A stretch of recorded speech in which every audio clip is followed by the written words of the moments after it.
Sesini duyuyor musunuz bilmiyorum. Umarım duyuyorsunuzdur. Hmm.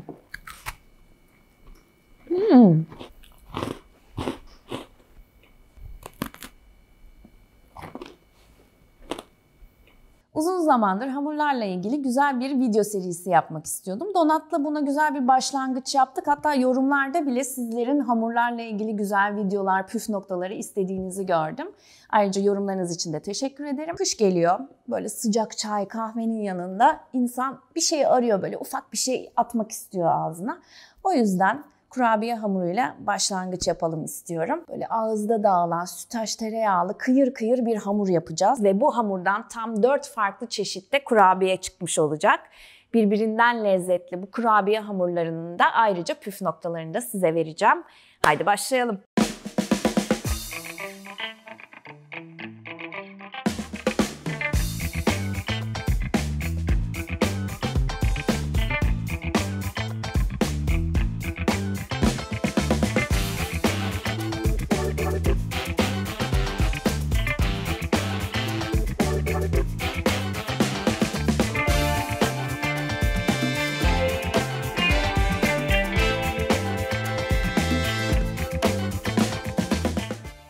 Öncelikle hamura kıvamını verecek olan sütaş tereyağı ile başlayacağız. Oda sıcaklığına getirdim ben bunu.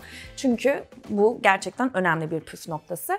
Hamur böyle pürüzsüz bir kıvamda olması ve kıyır kıyır olması için oda sıcaklığında olması önemli. Eğer soğuk olursa biraz daha tart hamuruna benzer bir hamur olacak. O da kıyır kıyır oluyor tabii ki ama en ideal olanı oda sıcaklığında olması. Şimdi ben bunu keseceğim.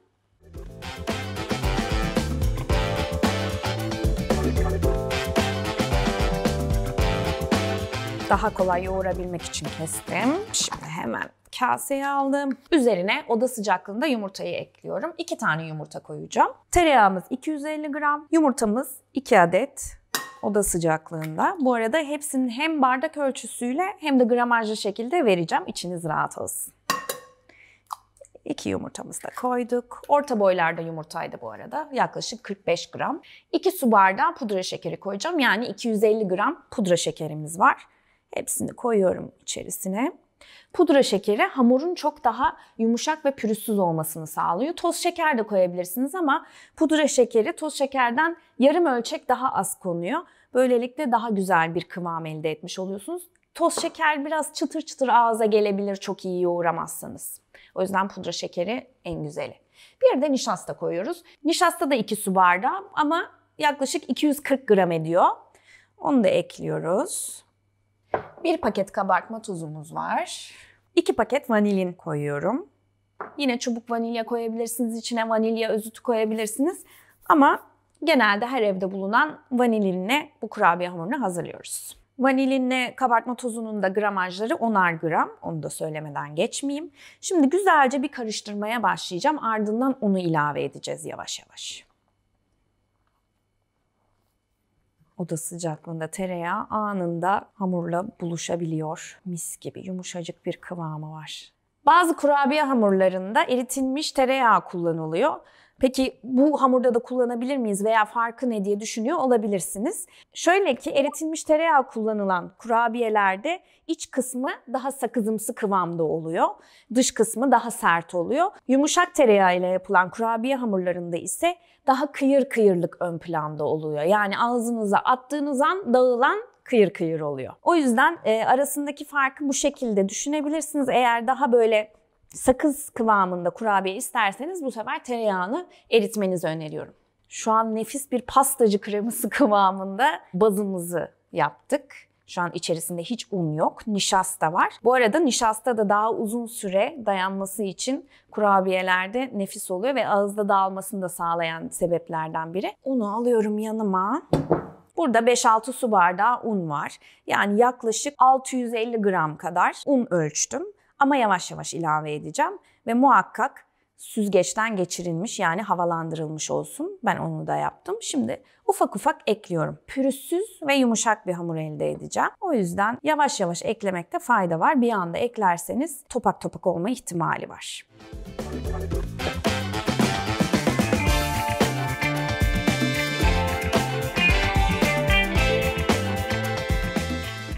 Her seferde yaklaşık 1 su bardağı kadar ekliyorum ve yoğurmaya başlıyorum. Bu un konusunda hani bu aldığı kadar kısmına da girelim. Bazen gerçekten hepimizin kullandığı, evinde kullandığı unların yapısı farklı olabiliyor. O yüzden unu azar azar yedirirken arada 1 su bardaklık fark çıkabiliyor zaman zaman. O yüzden 5-6 su bardağı dedim ben ama yaklaşık arası bir rakamda hepimiz buluşuyoruz. 5-6 su bardağı dendiğinde siz azar azar eklemenizi ve hamurun kıvamının ne olduğunu bilmeniz yeterli olacaktır.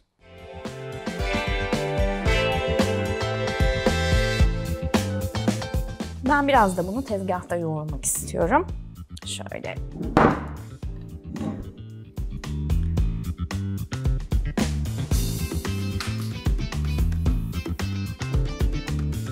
Geniş geniş şöyle yoğuralım.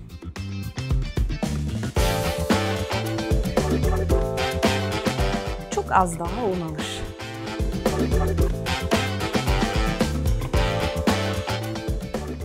Bu arada böyle yoğururken çok dağıldığını düşünürseniz ellerinizi hafif ıslatın. Öyle içerisine su koyun demiyorum.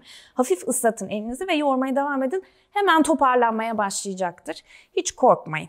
Ben şimdi ufak bir elimi ıslatıyorum. Şu yani. Şu kadar.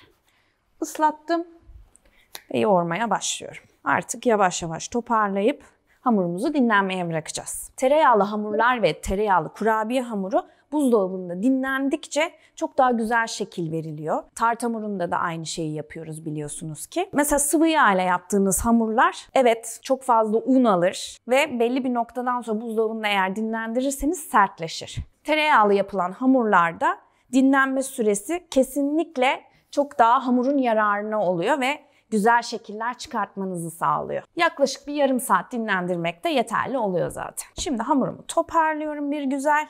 Bir tanesini kakaolu yapacağız. O yüzden onu ayıracağım. Size şöyle kıvamını da göstermek istiyorum. Bastırdığımda böyle dondurma içi gibi kıyır kıyır olduğunu belli ediyor. Şöyle. Şimdi hamurumuzu tartalım. 1300. Şimdi yaklaşık 325 gramlık hamurlarımızı hazırlayalım. Bir attım 320 oldu. Hamurları 4'e böldüm. Bir tanesi tarçınlı misket kurabiye olacak. Bir diğeri marmelatlı, ayva marmelatıyla yapacağımız güzel bir kurabiye olacak. Onu da ayırıyoruz. Üçüncü, çocukların da çok seveceği mantar kurabiye olacak. Onu da ayırdık.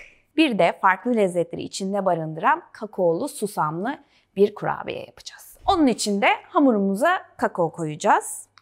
Şimdi kakao koyduğumuzda bu çok daha topak topak bir hamur olacak. O yüzden birazcık suyla destekleyeceğiz. 1 tatlı kaşığı kadar kakao yeterli. Suyumuzu da alalım. Öncelikle elimizi ıslatarak başlayalım. Eğer az gelirse yavaş yavaş koyarız.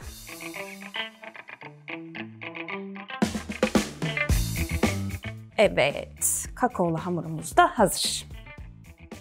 Şimdi bunların üzerini kapatacağım ve buzdolabında yarım saat kadar dinlendireceğim. Dinlendikten sonra tarçınlı misket kurabiye ile başlayacağız.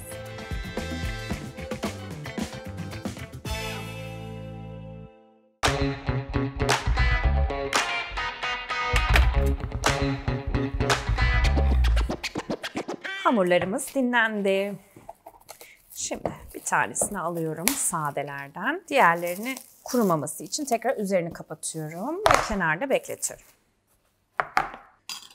Hamuru şöyle bir yoğuralım, kendine gelsin. Bu sırada fırını 180 dereceye ayarlayalım. Çünkü kurabiyeyi pişirirken fırının yüksek derecede ısınması gerçekten çok önemli. İçinin yumuşak kalmasını ve dışının kıtır olmasını sağlıyor bu. Fanını da 180 dereceye ayarladım. Hamurumuzdan misket büyüklüğünde ufak parçalar alıyoruz ve elimizde yuvarlıyoruz. Tarçınlı misket kurabiyeyi piştikten sonra pudra şekeri ve tarçınla birlikte harmanlayacağız. Bunu şimdiden yapmıyoruz çünkü pudra şekeri yanabilir, yapışabilir. Hoş bir görüntüsü olmuyor. Fırından çıktıktan sonra çok çok daha güzel kaplanıyor.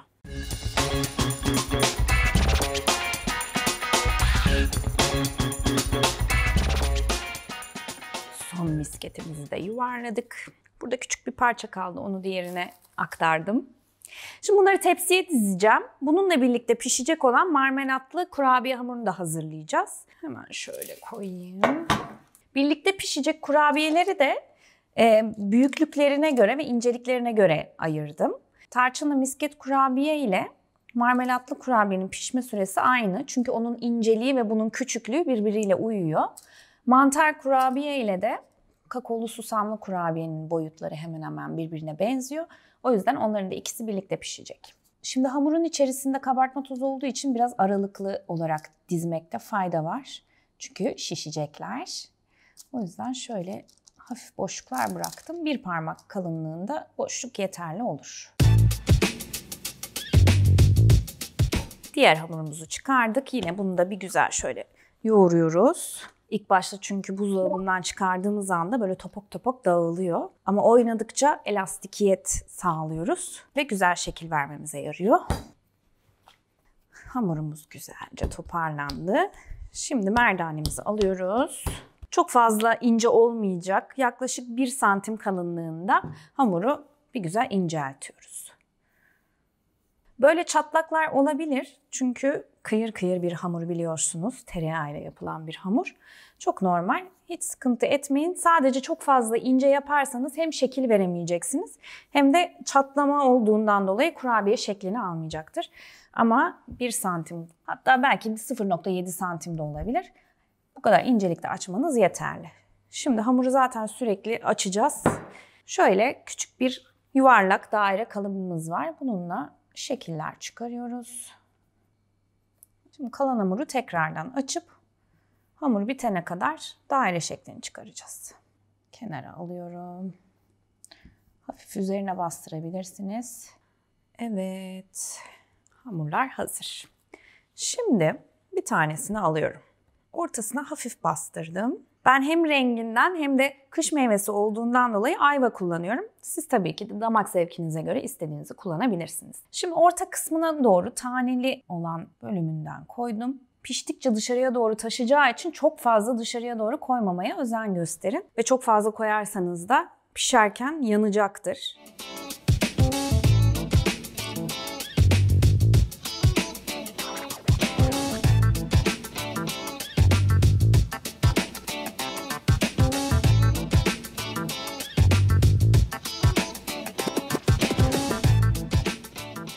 Şimdi artık son şeklini veriyoruz. Marmeladımızı koyduk. Orta kısımda kalacak şekilde yarım ay şeklinde katlıyoruz. Hafif üzerine bastırıp şu uç kısmının birleşmesi yeterli oluyor ve bu şekilde tepsimize koyuyoruz. Şöyle koyduk.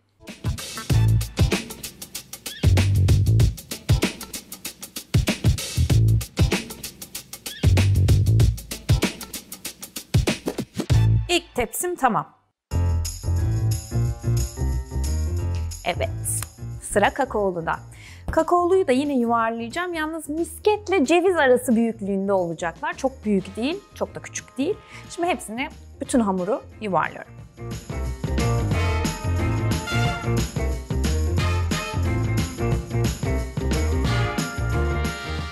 Son topumuzu da yaptık. Şimdi bunun ufak bir işlemi kaldı. Susam. Şöyle kavrulmamış susam alıyoruz toplarımızı. Bir güzel içerisinde yuvarlıyoruz. Zaten çok kolay bir şekilde yapışıyor. Hop. Aldık. Susamlı güzel toplarımız oldu. Şimdi bütün hepsini bu şekilde yapıyorum ve tekrardan tepsiye diziyoruz.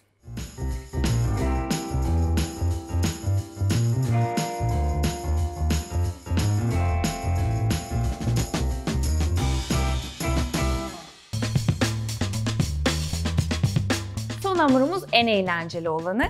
Neden? Çünkü hem şekli hem de yapması çok eğlenceli. İhtiyacımız olan bir bitmiş soda şişesi ve kakao. Hamuru yine bir güzel şöyle yoğurdum, kıvama getirdim. Bu sefer ceviz büyüklüğünde yuvarlaklar yapıyoruz.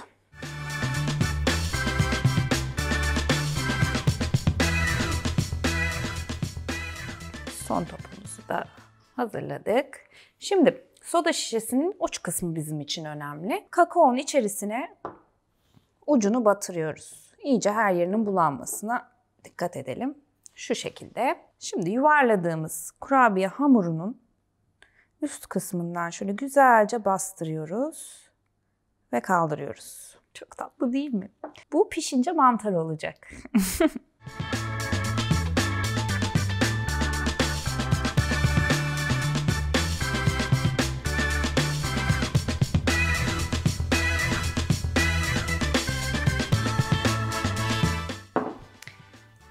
Tepsimize yerleştiriyoruz.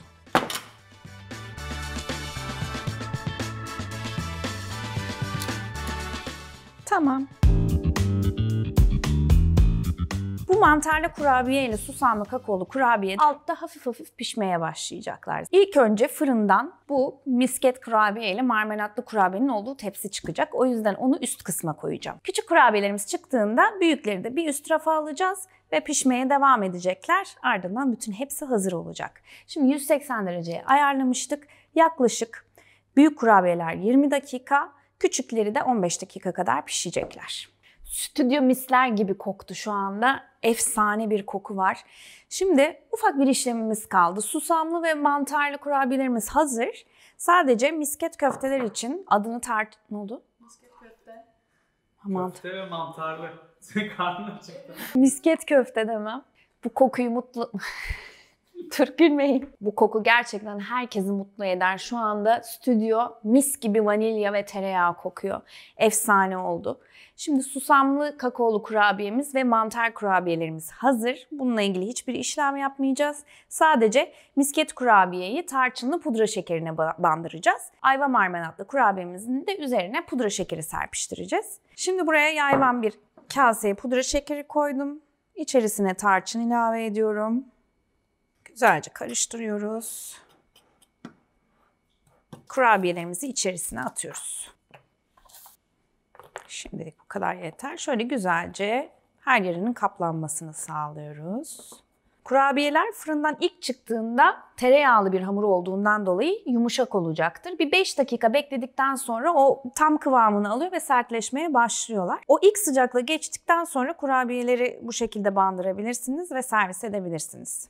Marmelatlı kurabiyelerimizi de pudra şekeriyle süsleyelim. 2 tepsi dolu dolu kurabiyemiz var. Şimdi kahvemizi demleyelim. Bundan öttü. Duydunuz sesini. Kahvemiz de oldu. Şimdi artık tadım zamanı. Sıcacık kahvemi de yaptım. Tarçınlı misket kurabiyemizle başlıyorum.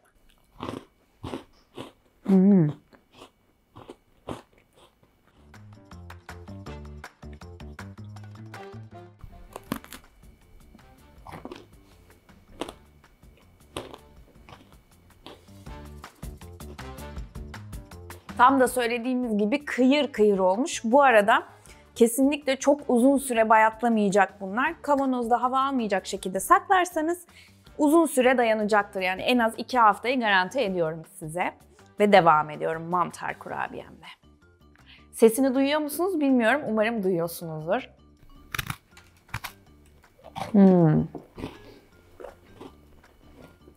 Ağzıma attığım an dağılıyor. Ve kakaolu susamla.